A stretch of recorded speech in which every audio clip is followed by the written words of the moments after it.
Hello, and welcome to episode 68 of Expertise is Overrated, the podcast that takes the time to answer the questions you didn't know you didn't want the answers to. I'm Vib. And I'm Sean, and neither of us has any clue what we're talking about. Indeed we don't, but at least we have an idea of what we're doing today. These get cheesier and cheesier, don't they? We need to get back to our grumpy roots, I think. I know, where we just have a brief moment of, oh, what next? But anyway, this is our first recording session of 2024. Happy New Year. Insert sound effects editor. Yeah, that's definitely not going to happen, is it? My God. Anyway, so first recording session of the new year, and we have a lot of things planned for you, dear listeners. It's very, we very really, exciting. really do. If we haven't cocked it up, and there's always a distinct possibility that we have cocked it up, then today we have finally launched our Patreon. Yeah, this is really exciting. So assuming today is the 5th of February, we should have launched a Patreon. Our first exclusive / bonus content episode, where we continue the Winning the Iron Throne miniseries, should be available on Patreon on the 12th, i.e. next week. That's really, if we all line everything up, that's really exciting. That episode, and we're going to sizzle it here for you, our loyal listeners, we will be continuing the series we start this episode, where we're talking about Robb Stark, with everyone's favourite teeth-grinding incel, Stannis Baratheon. How is that teasing? You just said his name. Yeah, I gave it away there, didn't I? Oh, I guess You really did. I'm sure, well, I mean, incel, I think that's pretty I was obvious. so focused on making sure I got the teeth-grinding incel bit right that I should have just stopped talking there, shouldn't I? That's the bit. That's the soundbite for the advert, and I've cocked it. I should have just stopped talking there, should be your mantra for 2024. Well, I nearly got that We could get that. We could get that on a baseball cap. Ooh, now there's some sizzle. Stop talking. Now there's some absolute sizzle. I mean, yeah, Patreon, very exciting. It's something we've talked about for a while. We've been wanting to do some content like this, so mini-series, bonus episodes, that sort of thing. Essentially things that are a bit more effort for us to record. So Yeah. it's sort of a proof of concept at this stage, isn't it? Or a prototype. It is. So, I mean, I hope you bear with us. Obviously, no obligation for anyone listening either absolutely to not. to sign up. But I hope you bear with us, and obviously we will ask for feedback and things we can do better or worse. Please Probably not worse. do talk to us in our Discord server. That's the best place to catch us about Yes. any thoughts you have. Are our Patreon tiers right? Or do you think we're asking for too much, even for the lowest tier? Where you, I think it's like £1, £2, something like that. If you think that's too much, maybe don't tell us. Maybe just don't join. Well, we were going to set it at £2, and then Patreon was like, nah, you should really go for £3. Oh, yeah, no, they did. Patreon wouldn't let us be as cheap as we wanted to be. Yeah, so partly blame them, I suppose. But Yeah. We have no idea really how it works in terms of what they take. So I guess we'll find out together. Yeah, we're all going on a journey here. I mean, let's be clear, no one's going to actually do this because I would fully you? expect the only person to join our Patreon to be my mother. And mine, indeed, Potentially probably. yours, yeah. But equally, no obligation if you are listening. I will know, though, Mum. I will. And it'll come up at Christmas. What else? Well, yes, quite, yeah, definitely. What else are we going to put on Patreon? Then with this Game of Thrones mini-series will be our first... I don't even know how many episodes will be in this mini-series. It's probably going to grow and grow and end up being as big as our main podcast, but hopefully not. Almost certainly 100 episodes of Who Wins the Iron Throne. Depends how much we shout at each other today. Nimble Dick Crab for episode 100. Yeah, no, Lolly Stokeworth, I'm telling you. It's going to happen.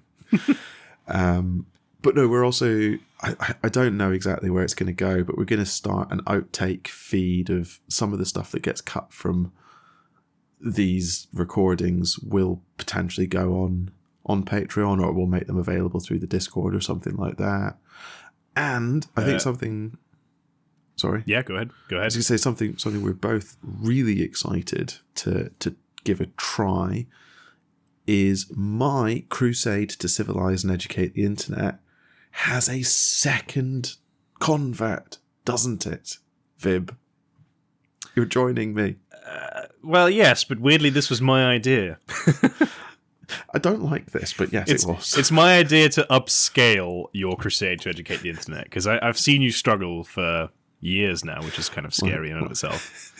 One argument at a time, and you keep losing somehow. I'm not don't know losing. how it's happening. Well, you're not educating anyone either. So I'm saying let's work together and actually educate the internet. Yes. Because as it stands, I'm sure we'll sort of do a thing on this, but and I know we jokingly call ourselves Expertise as Overrated because it works, but equally we are somewhat qualified people in our respective fields, so yeah, we maybe should take advantage of that. Not take advantage, that's the wrong way of saying it, but we should maybe use that to actually, do some good in the world. Yeah, absolutely. Behind a paywall, obviously, but oh, naturally. I mean, yes, we're capitalists. Let's not get too crazy. The basic premise, and as Vib says, we'll probably do an episode like this one on the main feed, talking about what we're going to talk about, because there's nothing more interesting than people telling you what they're going to say without saying it. But the idea would be people would submit to us news articles, Reddit posts, whatever, videos, although I don't have time for videos, so I'll probably just straw man those. Essentially, things that they've seen on the internet, and we would take 30, 40, 50 minutes to not necessarily rebut what's being said, because not everything needs rebuttal, but lots of things need context. So that's what we're going to provide. Detail. Context and some element of fact-checking, things like that. I mean, it's a work in progress, given that we haven't started it. It's not a million miles away from, this was the comparison before, I think, the article that I guest wrote that was the precursor for the do tabletop role-playing games need D&D episode. Things like that. So it's just informed opinion as opposed to uninformed opinion, which is what most of us on the internet. Yes, because that was an article specifically about a specific thing that everyone legal was ramifications in the law. Yes. Yeah. So, given that you're a lawyer, that kind of does make sense. Exactly. It was so far in my wheelhouse. I was really struggling to not take a bite out of it. Yeah. So yeah, many things to come. It just dawns on me that maybe we shouldn't have put this at the start of a random episode, but maybe have dedicated some sort of piece to this. But here we are. We're still not experts when it comes to podcasting, eh? We've absolutely bungled this. Yeah, we massively have. And also, I apologise for the audio that I'm sure is going to be shit, because I'm sure that I will have fucked up the recording settings. Something somewhere will have gone horribly wrong for our second attempt to record video. To record videos. Yes, we will make YouTube hours one day. Loyal listeners of the podcast will remember our first attempt. One attempted recording of a video somehow resulted in 3 bad episodes of audio for me. It's unclear why that happened, but hey ho. It's a new year, it's a new but not new us. What could go wrong? Everything. Lost him. Everything. Yeah. I think. And he's gone. He's just checked out. No, I'm still here, right? Can you hear me? Yeah. Good. Yeah, fine. Let's not tempt the Discord gods now either. Oh god, no. So yeah, shall we talk about Robb Stark? No. Okay, good. I'll see you next time, guys. Stunned silence. So let's talk about the concept, I guess. So winning the Iron Throne. Yeah, right? It's almost a flawed concept from the start, which is... So why on earth would you want the Iron Throne? Yes, but... Specifically, why would you want the Iron Throne if you're the subject of today's episode, Robb Stark? Yeah, he is sort of a weird one to start with, right? Because I'm not even convinced he has any ambition to win the Iron Throne. No. I did think about calling it winning the War of the Five Kings, but that's a mouthful, basically. And then Dany's kind of a... It pushes Dany and sort of Littlefinger and that out. And also, the answer for Robb in that case is really, really simple, because you just stop at the neck and say, march to the neck and stay there. Can't take Moat Caelan, bitches. He probably doesn't even have to march to the neck. He just has to declare himself king of the North and go, and everyone just goes back home. Yeah, I'm king now. Yeah, Howland Reed just defends the neck for eternity. With 20 but equally, blokes if the other four are at frog. war, I mean, what are you going to do? It's going to take a while. You can't. Cersei actually makes the point. You can't hold the North if the Northerners don't want you there, and you don't have dragons. It's too big. Exactly. There's nothing there. And this is, I guess, a spoiler for the Dany episode. Dragons. Yes, that is sort of the answer for Dany. Don't get them shot, or don't get them taken over by weird zombie ice dudes. Oh, there's a good episode on winning the Iron Throne as the Night The weird King. zombie ice dudes. Yeah, Yes. that'd be fun.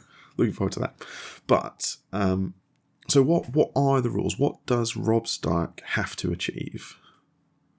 Yeah, so I guess we are saying you have to win the Iron Throne, or I guess maybe in Robb's case, you march all the way to King's Landing and dethrone the current king. Yeah. And then you're within your rights to just go on back up north. But I think for Robb specifically, you have to not necessarily take King's Landing, but ensure that there is no one who can claim the 7 kingdoms left. Is that fair?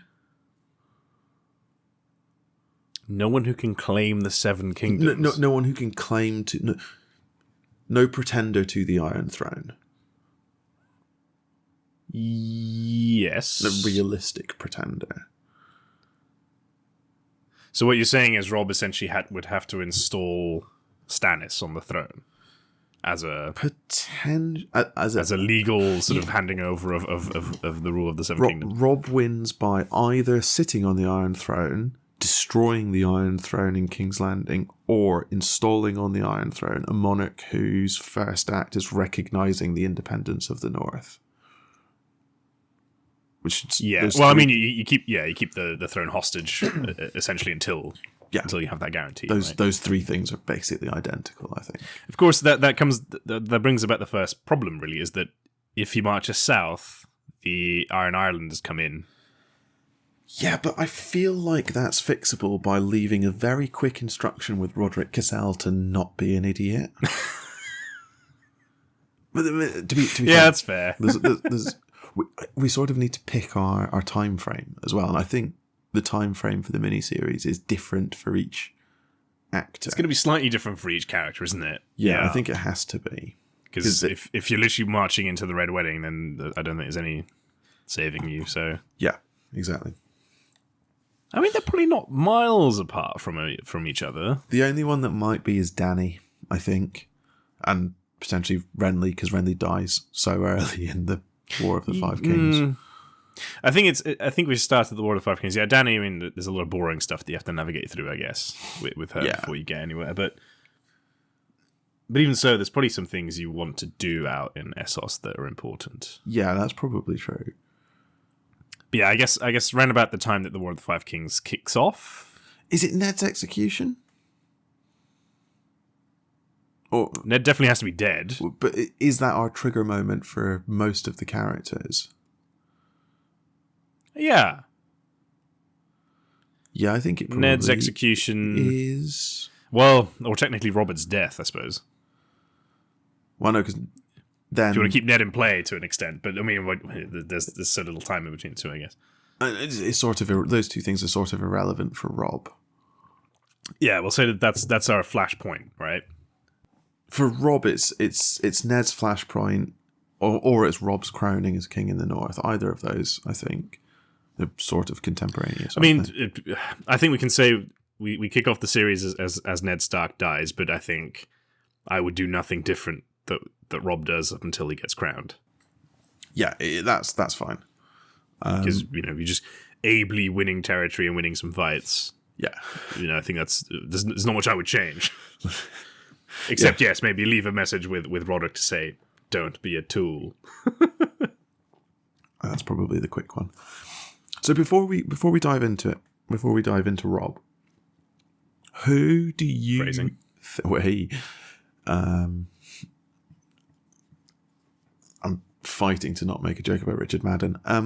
Who do you think has the best chance of all the various actors in Westeros and Essos who are vying for the same prize? Before we start any of our analysis, who do you think we're going to have the easiest job with? Of winning the Iron Throne? Yeah. It's hard to not say Dany because dragons. Purely because dragons. I think her main issue is going to be holding the Iron Throne, or at least ruling ably. I can't see it being too hard for her to win the Iron Throne. I mean, it's very Aegon the Conqueror, right? That's true, although her dragons are a lot smaller than Aegon's. Yeah, her challenge is to stay alive. So I think with for every individual we talk about who wants to get to the Iron Throne and actually rule, trying to take care of Dany early is probably up there as one of your challenges. You see Dany as a much bigger threat than I do, I think. Well, I see Dany as me being Dany as a much bigger threat, if that makes sense. I see me with dragons as a big threat. Let's just put it plain. All I'm saying is, if I had 3 nuclear bombs, I'd be really good at winning a fantasy world. Well, quite. Yeah, 3 nuclear bombs that keep... Yeah, 3 reloadable nuclear bombs. Yeah. It's a compelling argument. Aside from that, who do I think has the best chance of winning the Iron Throne? I mean, it's really hard to see Stannis not winning it early on. Yeah, you see, I think I'm in a similar camp. I think the answer is actually Renly. I just don't know how you stay alive as Renly. Honestly. I don't want to answer the question, no. But the answer let's do everything. Let's do our whole mini-series in this episode. And then charge money for it. Yeah, that's the other thing. If this is our Patreon launch, we need to make sure we don't actually give everything away. No, indeed. So in one word, you think Renly? I think Renly. In one word, you think Renly? That is just astonishing stuff. I know, because I don't get to justify it, so I just sound like a lunatic. Okay, you say Renly, I say Dany. You decide at the end of the miniseries. Yeah, let us know, listeners. We'll do a poll in the Discord at the end of the miniseries. Yeah, but yeah, Robb Stark. Robb Stark, the young. So I want you to kick off because you said something earlier today that I didn't even understand. Yeah, this is great. I'm gonna need you to explain. I don't know how you have an echoing silence over a text-based medium, but there was one. You're just like, oh, I'm doing my SWOT analysis. What? You're doing a what now? So a SWOT analysis, for those of you who don't spend your lives in the corporate underworld, is a square. It's a box with in each corner you write strength, weakness, opportunity, threat, and it's how you analyze fucking hell. Anything really. So what are Robb Stark's strengths? What are his weaknesses? Where are his opportunities and where are his threats? That's a SWOT analysis. I'm so disappointed that it's just a box. It's just a box. It's a really, really boring box. I'll hold my box up to the camera and hopefully people on YouTube can see that my SWOT analysis is very dull. Anyway, so assuming this ever makes it out onto YouTube. Yeah, otherwise everyone's going to look at me like I'm a lunatic. So it's a box: strength, weaknesses, opportunities, and what was the T? Threats. Plenty of those. Yeah, plenty threats. Nothing but threats. What have you got in your corner? What are your big strengths as Robb Stark? What should you be leveraging? I mean, just fierce loyalty of the people you are fighting with and for. Yeah. To Ned and the Stark name, I suppose. It's exactly that. I think it's your Ned Stark's legacy. Yeah. I would usually argue pretty secure borders to the north and obviously the neck. So as a whole, the north is pretty easy to defend. Mm-hmm. Absolutely. Your geography absolutely works in your favour. Of course, there is... the north may not be as safe as we think.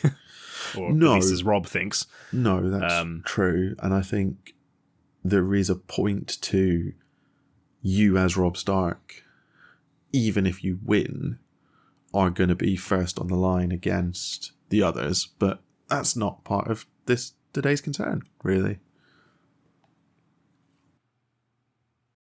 Isn't it? Isn't it? Isn't it? Do we in this miniseries care about the others? Maybe we do. I suppose if the war again, there's no use sort of going to take the Iron Throne as Robb and then coming north to a frozen tundra wasteland. No, that's true. But then yes, you fulfilled the brief, but it's not it's not great. It's the essence of complying with the letter of the instruction. Yeah, and you couldn't even blame Roderick for that at that point. You know? No, you can't blame Roderick for that. And I will give you lost Winterfell with 5 guys to an army of undead. Come on, it's a bit unfair. Be better. Okay, no. So you do have to worry a little bit about the free folk and the others, but I feel like that's sort of fixable. To be fair, in many ways, John's got it right. He's all over that. Yeah, and if you, Robb Stark, don't die at the Red Wedding, then there's a Stark in Winterfell who will come riding to the aid of the Night's Watch if you send for help. So actually, you're fine.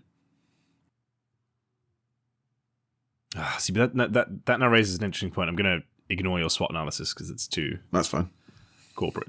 It's too constraining. So the Wall, John, and I guess Robb's brothers. So you have to kind of fix that quickly, right? So the Greyjoys are coming. We know that. Are they though? Well, because if you just don't send Theon, Winterfell doesn't get taken. At what point does Theon get sent? I don't 100% remember. This is the problem. I think it's after Ned's because Theon rides with Robb for a while. Doesn't he does. Yeah, so you never send Theon. It's after the twins, I think. And you just don't send Theon. You keep him as a hostage. And also he's your mate. Well, yeah, and you recognise that Balon Greyjoy is an idiot. That old chestnut. Like a fundamentally unreasonable and unreasoning with. That's an impossible sentence to get out. Really hard guy to reason with. And you're all right. I think it's because I've got an alcohol-free beer. My body's not used to podcasting without some alcohol in it. It's really worrying you say that, given that we record on Mondays. I always have a glass of whiskey when we record. Yeah, on a Monday. And? Let's talk about that instead of Robb Stark. Is everything all right? It's only a small glass. Jesus. It's only a small bottle. I don't go to the pub. Ever. Which is very sad. No, I don't see why I'm judging. I sometimes have a glass of whiskey to get through these as well. Not today, drinking some sort of licorice tea. It's kind of interesting. That's odd. It is quite odd. Back on topic. Let me derail, damn you, because I'm trying to work out what Robb Stark needs to do to win the Iron Throne. I think you need an alliance. I think the idea of sending Cat to build an alliance either with Stannis or with Renly is absolutely a good one. But you also sort of don't. This is the other thing, because the Cat's already on a mission to get the Vale on side. Yeah, but the problem with the Vale is Lysa is a nutter. Yeah, the problem with the Vale's Lysa is a nutter, and her son is, too young at that point, really. If nothing there's not much. You can't do anything about Lysa because she's wrapped around Littlefinger's little finger. You just push her out the moon door. How do you do that? Do you just push her? Yeah, but who? Who do you send? Who's going to Theon? Bronn. Bronn's probably still there. Bronn? Or in the vicinity. He's ultimately a sword for hire, right? You say, I am going to be the next king of the Seven Kingdoms. Yeah, but you're King of the Seven Kingdoms? That sounds daft, doesn't it? You're on the wrong side of the net, of the trident. How are you getting a message to Bronn to say, push Lysa Arryn out. But Kat's already there. Or you're sending her again. No, but Kat's not ravens. Ravens are a thing. Kat's not going to be okay with you pushing her sister out of the moon door. Cat is not going to be okay with pushing her sister out of the moon door, is she? That is true. You've just gone completely off the deep end. And this is something we should include in the rules, I guess, right? We can't fundamentally change the nature of the character. Yeah, because I can't turn Robb into a mass murdering assassin. Your suggestion of absolutely shanking someone. Okay, who was it that you were suggesting we just murder straight off the bat? Oh, I took a leaf out of Robert Baratheon's book, and I was like, first thing that's happening is Dany's dead. Yeah. Now I'm saying Lysa's dead. Clearly also going to be sending every faceless man I can find after any supposed Baratheon. Although I'd quite like the satisfaction of killing Joffrey myself. Yeah, this is... I think he also said I'm going to kill Ramsay. Oh, yeah. So I'd be a terrible Robb Stark. I'm too bloodthirsty. You would be a terrible Robb Stark. You're far too bloodthirsty. Why does Robb... Maybe let's look at it a different way. Why does Robb lose? Because everything is going right for him, and he still manages to lose. The phrase, right? At the end of the day. Is it just the phrase? I think it probably is just the phrase. But... It probably is just the phrase. Yeah. I think it probably is just the phrase. Because it's the perfect time to be waging war, right? Because everybody else's attention is split in so many different directions. Yeah. Right? You got Renly and Stannis and King's Landing all kind of fighting each other. Yeah. So you should be able to make it to I was going to say Dunharrow there, but that's definitely the wrong IP, isn't it? What's it called? Summerhall? Summerhall? No. Where is Tywin holed up when Arya runs into him? Harrenhal. Harrenhal, thank you. Something Hall, but it's not Summer. Dunharrow and Summerhall. Look at that. I kind of got there. So I think you can get there pretty easily, right? Yeah. So is that it? Yeah? If you take out Tywin, as long as you don't piss off the phrase, you can take out Tywin. And I think there's an argument to be made for getting in touch with either Renly or Stannis. I mean, if you're going to be Robb Stark, it's probably going to have to be Stannis. Let's be honest. Stannis. But Stannis is the problem that you have with trying to get in touch with Stannis is that Stannis wants you dead because he sees you as a usurper to his throne. Yes, but one problem at a time. I think, even for Stannis. Maybe. Yeah. But I think you definitely style that as a sort of, I'm supporting the rightful heir to the throne, Stannis Baratheon. Also, we're independent now. Yeah, I mean, you must be able to do a deal with Stannis, because at the end of the day, you don't do the deal with Stannis, you do the deal with Davos. Or not, you don't do the deal with Davos, but you speak to Davos first, and you convince Davos, essentially, that... Well, you send someone to talk to Davos, and you convince Davos that the North will never accept Stannis. He doesn't have the men or the political capital to hold the North, so he might as well have someone in the North who's like mates with him, even if they won't be loyal, if that makes sense. Do you go after Davos? I mean, that makes sense, yeah. Well, but do you go after Davos, or do you go after Melisandre by saying, oh, by the way, the prince that you've Azor Ahai, the prince that was yeah, he's chilling at the wall, That's an option. That's also an option. Because I think if you convince her, then you've essentially got Stannis in your pocket. That's true. Would be my suggestion. I also wonder if you openly declare for Stannis as king of the Six Kingdoms. I, Robb Stark, King of the North, hereby support the claim of Stannis Baratheon to the Iron Throne of the Six Kingdoms of Westeros. Yeah, you might create just enough.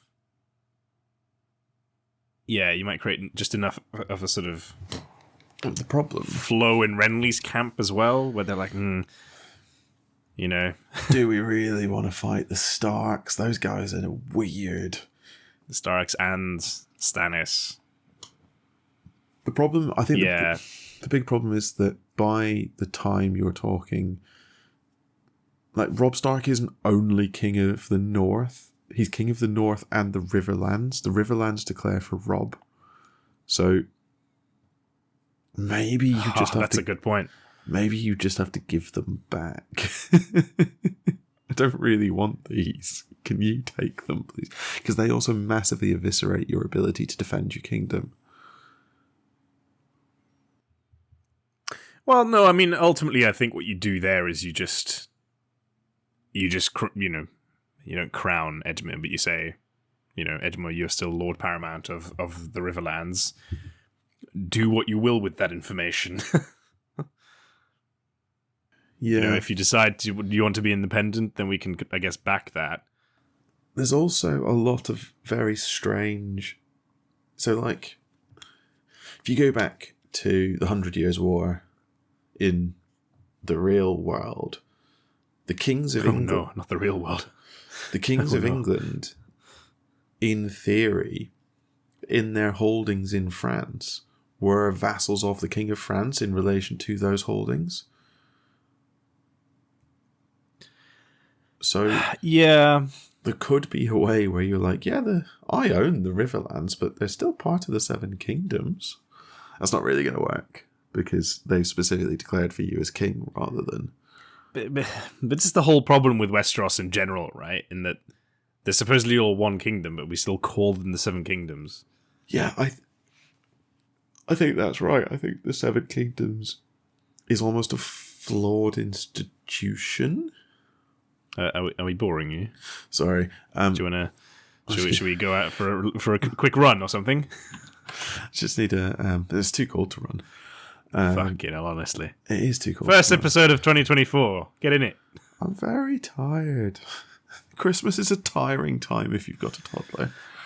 I'm very sorry. Time, generally speaking, yeah, I can only imagine how extra it is. I can only apologise to our listeners. I don't apologise. Not to me, who you're actually speaking to. That's don't fine. Apologise to you. That's totally acceptable, yeah. What was I saying? I've got no idea. Probably wasn't important. Westeros is a flawed institution. Yeah, massively so. But the only way it worked was because you had someone with ultimate power, i.e. dragons. Yeah, absolutely. Who established a status quo such that no one could be bothered to really change it up until it also the rebellion worked. Yeah, exactly. It also worked, yeah. That's the whole... Robert's Rebellion only kicks off when the status quo stops working. But then are we saying is that as Robb Stark, you're vying for an independent Riverlands? But as you say, like he's sort of crowned king of the Riverlands, isn't he? He is. He is the king of the North and the Riverlands. Edmure declares for him. In which case, because it's Robb Stark, I guess that's something that he's honor bound to do, right? So you have to kind of deal with that. Do you need to not come back after you're raiding the Westerlands? Here's an idea. So all of that pushed to one side. Battle of Blackwater's happened. Stan has been sent running with his tail between his legs. Renly's dead. The Tyrells are in with the Lannisters. Do you, Robb Stark, just burn Lannisport to the ground and take the gold mines at Lannisport, thereby cutting off Tywin's source of wealth? Okay, but say you do that. Yeah, I don't have a plan beyond that. Yeah, no, say you do that, then say you do essentially take over the Seven Kingdoms. I mean, you're not going to rule them. No. Then the Iron Bank comes calling and saying, hey, you're the most powerful person left, you owe us gold. Because I'm not sure how well the laws would have been written, given that the crown owes a debt. If you're then... Yeah. You're not the Lord of the Seven Set Kingdoms, up but you are the most senior king in Westeros. You set up an installment payment plan with the Iron Bank. You just accept that it's your debt and that it needs to be paid, and you pay it over time. But so you effectively need to take over the gold mines at Lannisport. Yeah, I think you need to take the Westerlands. They're so important. You either take the Westerlands, or you use them as a bargaining chip to essentially get rid of Tywin. But the problem is Tywin. The problem is you have to go so far down the damn chain with the Lannisters before you get someone who's even remotely going to entertain the idea of you being in charge. Not really. If you're Robb Stark, I think so. Tywin. Who would you try to install as the leader of the Lannisters to sort of be on your side? Tyrion. Or Kevin. Nah, Kevin's too close to Tywin, I think. Kevin's also a massive pragmatist, though. Yeah, but I just don't see a scenario where you somehow get Kevin and don't kill or get rid of Tywin and then you don't get Kevin, yeah. Yeah. I think the answer has to be Tyrion. The answer probably is Tyrion, but I just don't see how that works. How do you get to Tyrion? And how do you convince Tyrion that this is the way? I mean, but well, you got Sansa, I guess, to sort of put in play there. That sounds horrible, I know, but hard. This is really difficult. Yeah, if the mission is go beyond the neck, it's just really difficult. Because I think you can martially achieve a lot of victory, but you don't have the capability to hold the Seven Kingdoms. You don't have that, but also all your bannermen, all the sort of lords of the north, they just I don't think they care. Frankly, yeah, they want to avenge Ned. They want to reestablish the north, and that's it. Yeah, there's no interest in ruling the Seven Kingdoms. Yeah. So your dad has merit, I think. So actually, I think you take over land, as in you cut Tywin off from his wealth, his main bargaining chip. You essentially do a hammer and anvil style thing with Stannis, and then you just bash it out with him in King's Landing. You say, all right, Stannis, you take everything. I'm taking the Riverlands in the north, and we go our separate ways. Oh, by the way, I burnt all your gold and you owe the Iron Bank shit tons of money. Bye. No, I think bye. I think that's the answer. You establish a dialogue with Stannis, and you basically go, "Look, you've just been beaten at Blackwater. That's crap." But do you let him get beaten at Blackwater as Robb? I don't know. I don't think you do. You can do to I don't know what you can do about it. No, I really don't. I don't know where Robb is when Blackwater. This is where the Greyjoys could actually be useful, but equally I don't understand how you would sort of put them in play. You can. It's in the... Isn't it in the TV series when Edmure fights Tywin? You need to keep Tywin in the Riverlands. So you need to hold him. You need to hold him at Harrenhal. That's the game. Because if you hold Tywin at Harrenhal, Tywin never meets up with the Tyrells. Stannis takes King's Landing. I think. Stannis takes King's Landing. Does he? Because I just remember so much of it is the Alchemist's Fire. Stannis still makes landfall. Even with the Alchemist's Fire, he still makes landfall. I think he gets... But does he get smashed because Tywin gets there? I don't think so. He gets smashed by Tywin and the Tyrell's army. He gets smashed by the Tyrells, that's right. But do the Tyrells get involved if Tywin's not there? And Renly's still alive. If you can find a way to keep Renly alive. Which just creates more of a clusterfuck, ultimately. Because if you keep Renly alive, Stannis is dead. Because they have their battle outside Storm's End and Stannis loses. that battle. I don't know. I think I could convince Renly that he doesn't need to be king for what he wants to do in life. Well, that's the thing. I just can't get in the room with him. I can absolutely convince Renly that the best thing to do is just wait for Stannis to die of old age, because you're a lot younger than him. Stannis is going to die young, because just look at him. And it's not even so much that. He has no male heir. You'll be king in 20 years. Because I feel Renly is only in it because to me it feels like that he thinks that's the only way that he could sort of express himself. Yeah. Whereas I think he can just be like, mate, it's okay. Like, you can just live a life of leisure as the brother of the king. But the kingdom's going to be better run now that Robert's dead. So just enjoy it, you know? Yeah, the frustrating thing about Stannis and Renly is that they don't see that if they could work together, they're unbeatable. Yeah. They're both... Because the other interesting thing to try and put in play is you make a move for the same wedding pact, I guess. You make a move for marriage Marjorie. arrangement. Yeah. Yeah, I did have that thought, but the problem is, by that point, haven't you already made your deal with Walder Frey?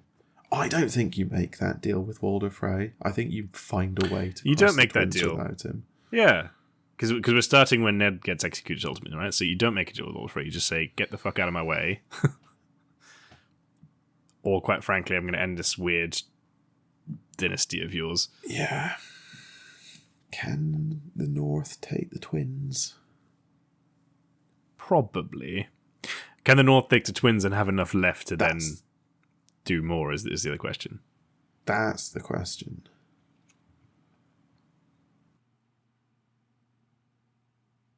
But you must be. It's not very Robb, but it's just taking out Walder Frey is literally the only thing you need to do, and that whole system collapses there. Yeah, there's got to be a way to do it. I feel Theon could achieve that for me, but I can't ask him because I'm Robb Stark. What you do is you're just sitting, staring at the twins, and you just say out loud to no one in particular, "This is just a problem that would be much easier if Walder Frey was dead." If only Walder Frey wasn't here. And then you wait 2 days and see if Theon does it, and if he doesn't do it, you say it again louder while looking at Theon. If only Walder Frey weren't here. Then look, Theon, say, wouldn't that be nice? Look meaningfully at Theon's bow. Yeah, I mean, it's a tough ask. I don't... But ultimately, you can make the pact, you can go beyond the twins, but then you know exactly what to expect should you come back, and you don't honour the pact, I think. But ultimately, you can engineer a situation where you come back with the Tyrells, with the Baratheons, and then what are the twins going to do? The problem is definitely not...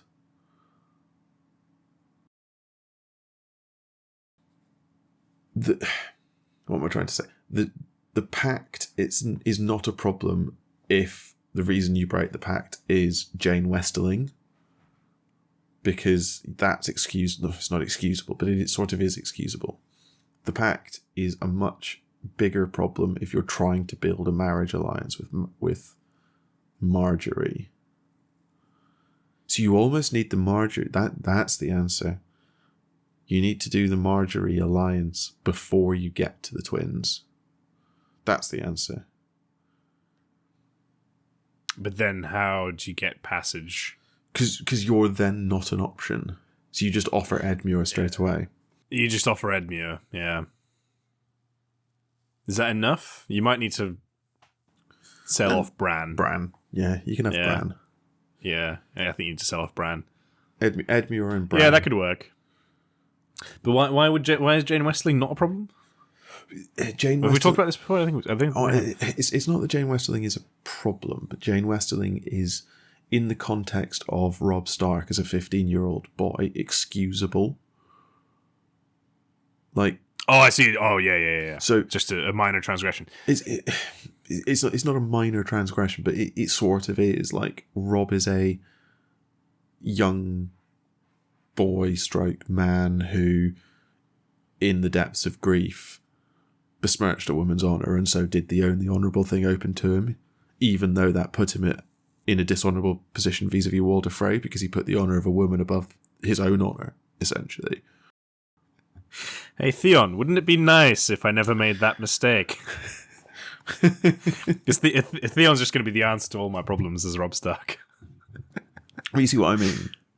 Yeah, I do see what you mean. It's going to be awkward and embarrassing. But yeah, it's awkward and embarrassing, and you're going to have to eat some crow at some point. But like, from a PR perspective, it's massively rescuable in a way that, like, I had a marriage alliance with Walder Frey. Now I've got a marriage alliance with Marjorie Tyrell. Just isn't. Yeah, no, I think you're right though. You make the Marjorie play early. You throw in Bran and Edmure, and then you still say to Theon, "Boy, that Walder Frey is looking a bit frail." You demand that Walder Frey come with you, or you either demand that Walder Frey he marches with you, yeah, or you leave Small John Umber. He's probably too important, but you leave someone at the Freys. And you Bruce Bolton. Yeah, that could be really dangerous, or it could be really smart. I'm just sort of picturing that the Roose problem goes away if we nullify Tywin. I think it probably does. Roose Bolton is never going to make a move that he isn't absolutely certain will win everything in one swing. So you've just got... You sort of need to trust him less than Robb does, I think. Yeah, I think you demote Roose to just that weirdo flaying guy in the north who we just all kind of deal with. He doesn't become one of your closest confidants like he does to Robb, but you also need to keep him close enough to keep an eye on him. And you 100% Minority Report Ramsay. Straight to jail. Straight to jail. Straight to jail. Straight to jail. Well, you just, if anyone asks why, it's like, you know. Well, you get the reports about, say, Lady Hornwood, and you just say to Roose, no, we're not doing that. He's going to the wall, or, well, you're dealing with this problem. 100% not sending Ramsay Bolton to the wall. That is one way to lose the kingdoms. Yeah, that's a terrible idea. He's straight to jail or just dead. You just say to Roose, just deal with him. Just I don't care how, but you deal with him. That. Or we just stick him on the front lines of some important battle. What a great honour it is for Ramsay Bolton, newly called up son to lead the van. Against Gregor. And then you accidentally charge into that van. Oh, yeah, against Gregor. Yeah, exactly, yeah. So that seems all quite reasonable then. So the play is just to try and nullify, as in to keep Tywin stuck long enough that Stannis wins King's Landing. Tywin stuck long enough that Stannis wins King's Landing. And then you basically turn to Stannis and say, I handed you that victory. And have we gone for the Marjorie Tyrell play here? I think you have to. I do think you have to, yeah, because that completely nullifies Renly. Yes, if Renly doesn't have the Tyrells, he has nothing. I mean, he's got Brienne, but that's about it. Yeah, but he doesn't have the largest army in the Seven Kingdoms. Yeah, no, definitely not. Yeah, I'm fairly sure if you trap Tywin at Harrenhal for Blackwater, then Stannis wins Blackwater, Stannis takes the Iron Throne, and you as Robb basically can say, look, we can present this as we worked as an alliance of equals, and, yada, yada, yada, or I can march on King's Landing with the army of the North, the Riverlands, the Vale, because I'm going to go push Lysa out at the Moon Door, and the Reach And I could probably get Dorne involved if I give them a ring. What do you want to do? Yeah, and again, I think you just have a meeting with Stannis where, like, the actual prince that was promised, I know who it is, and it's not you. Yeah, the prince that was promised I can is take at away the wall. all the power you have. The prince that was promised is at the wall, and here's how I know.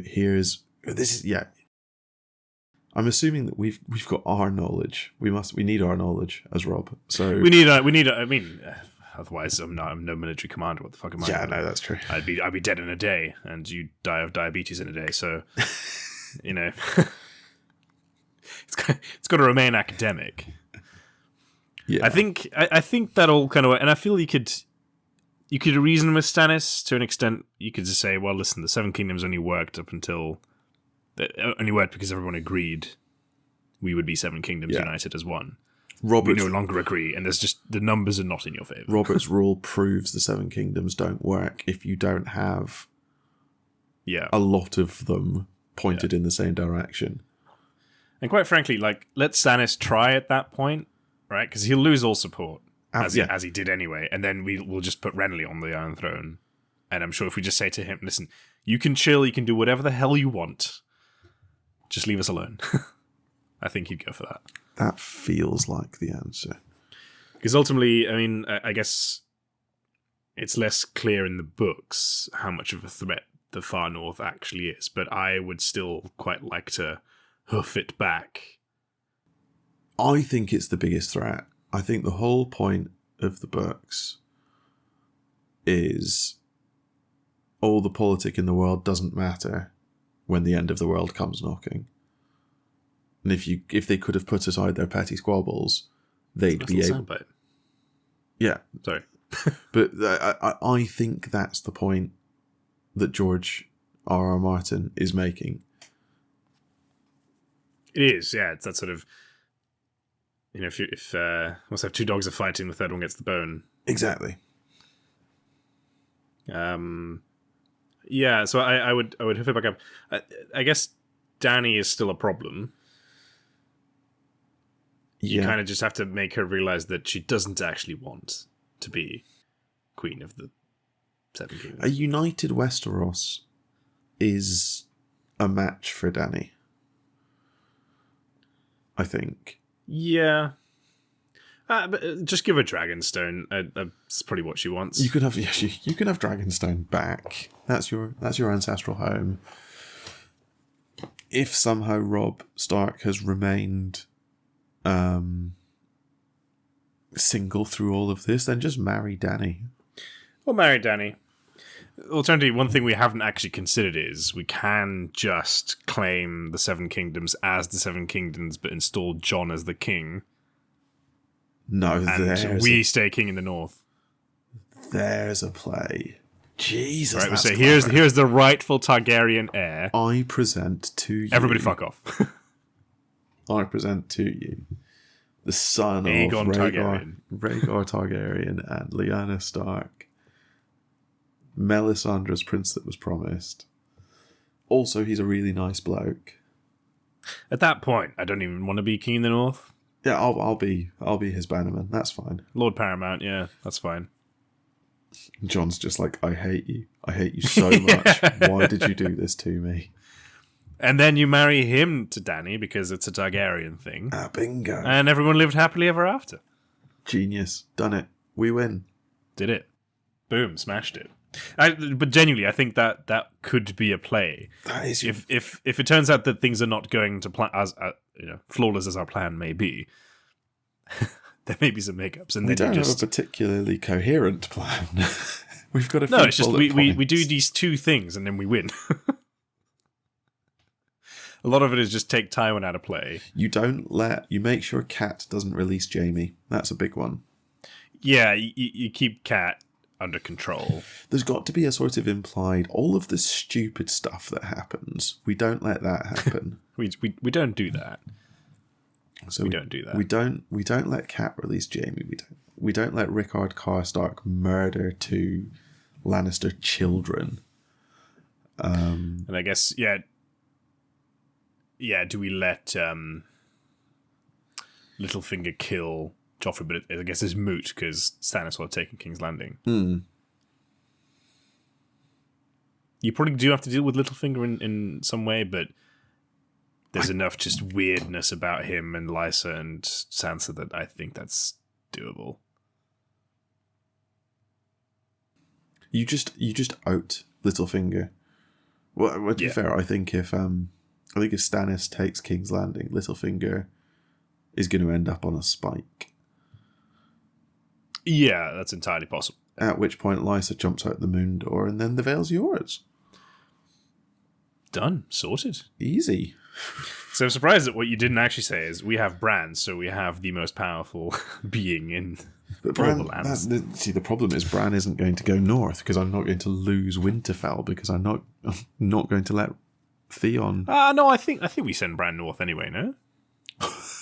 But like, what a hilarious thing to do to an 8-year-old. Okay, so you are going through the wall. See ya.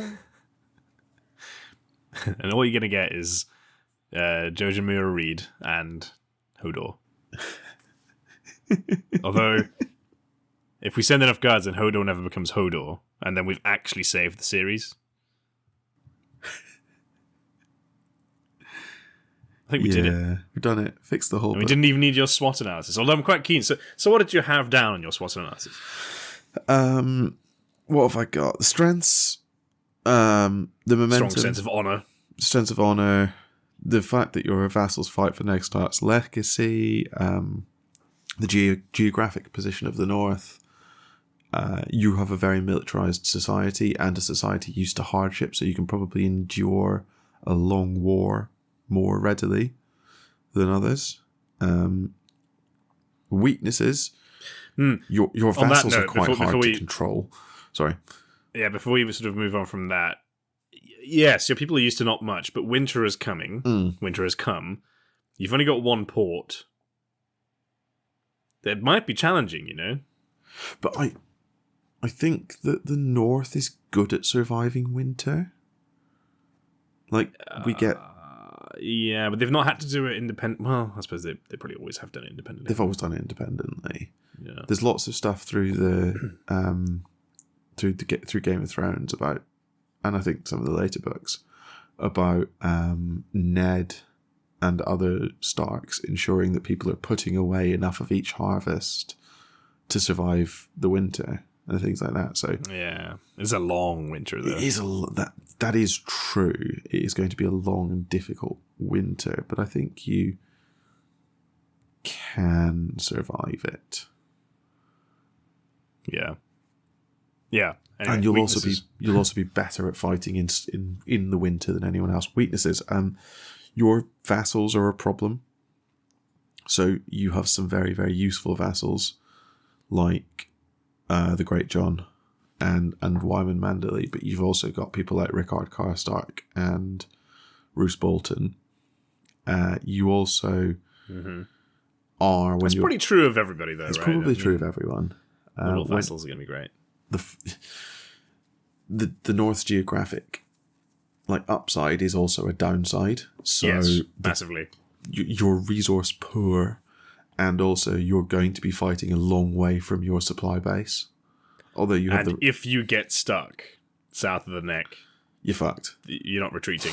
Well, no, I think we're meant to think that you could get through the neck if you can get Howland Reed's help to get north of Moat Cailin. But yeah, you have you sort of have a single point of failure in Moat Cailin. Yeah, you do. Yeah.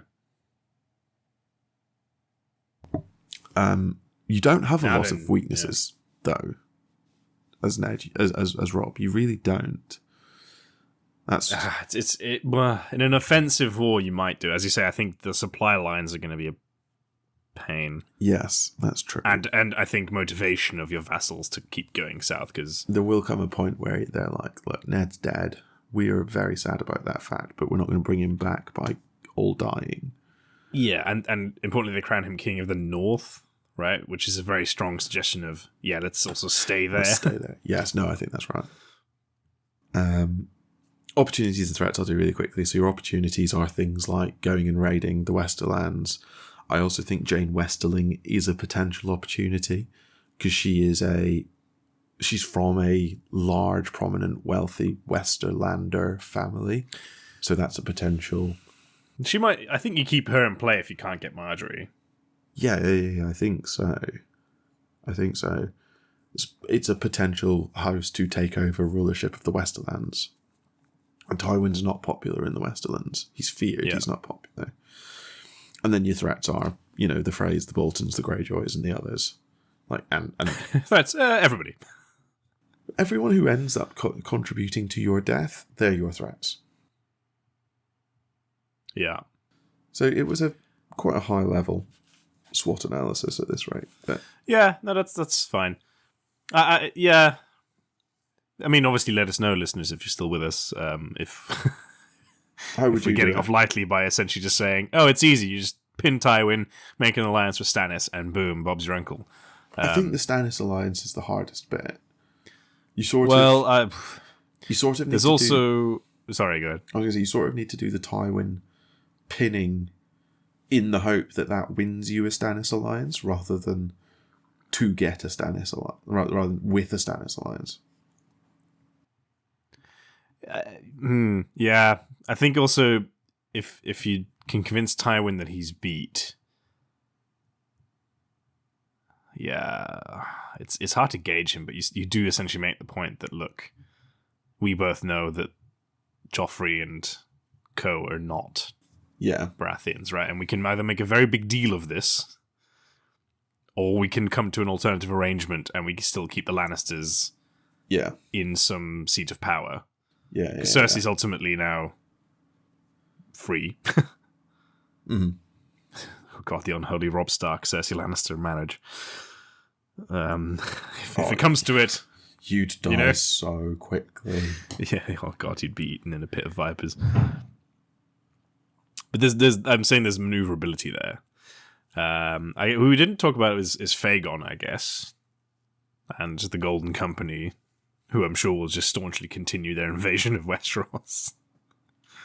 But they can't do anything in a united Westeros.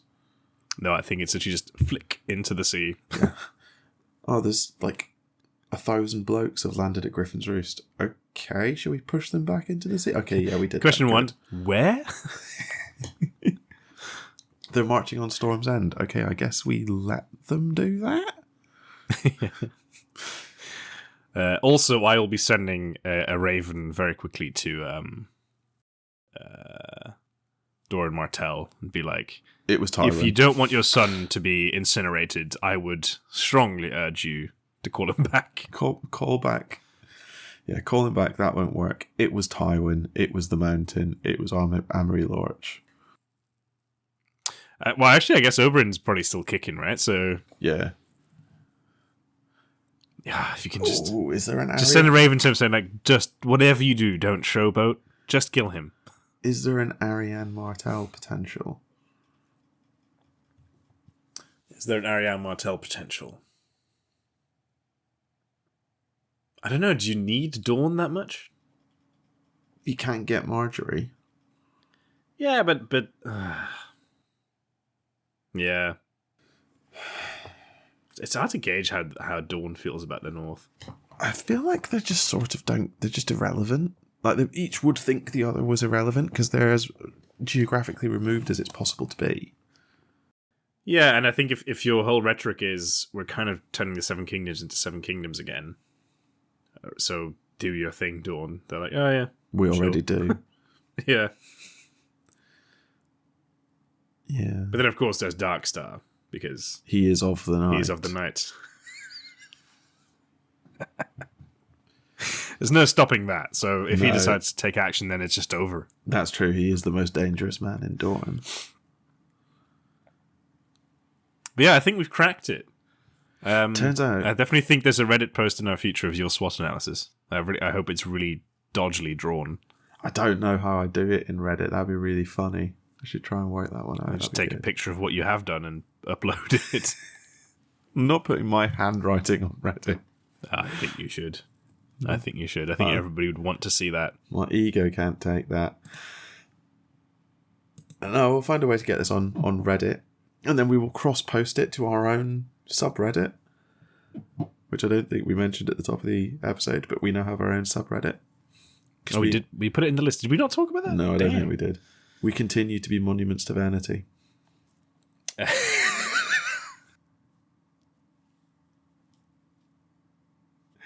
That is another great soundbite. Damn, you should put timestamps on these. You're full of gold today. What's happened? One SWOT analysis, and here he comes. He starts blasting all these great things. I've taken a note of that one. Yeah, I think we've done it. Fixed this it. This is the start of our mini-series on How to Win the Iron Throne. Come back next time for Incel Extraordinaire. But I think... Well, maybe only if you're a Patreon supporter. Yes. Otherwise, you may have to wait some time. We may well make them available off Patreon, but it won't be for a very long time. It won't be for a very long time, yeah. I think all that remains to be said is to say thank you for listening to this episode of Expertise is Overrated. No doubt, we've said some things that were either objectively wrong or downright offensive. As ever, feel free to let us know, rate the podcast and leave us a comment, or drop us an email at expertiseisoverrated@gmail.com, tweet us at ZeroExpertise, check out our website, expertiseisoverrated.podbean.com, or come join us on our Discord server. Yeah, classic us. We didn't include the Patreon website in this. Come find us on Patreon. We will link it in the description yes, if we remember. But if you're lucky, we might just argue with you in one of our upcoming episodes. And if you're really lucky, we might call you an idiot. Come back next time for some more absolute nonsense.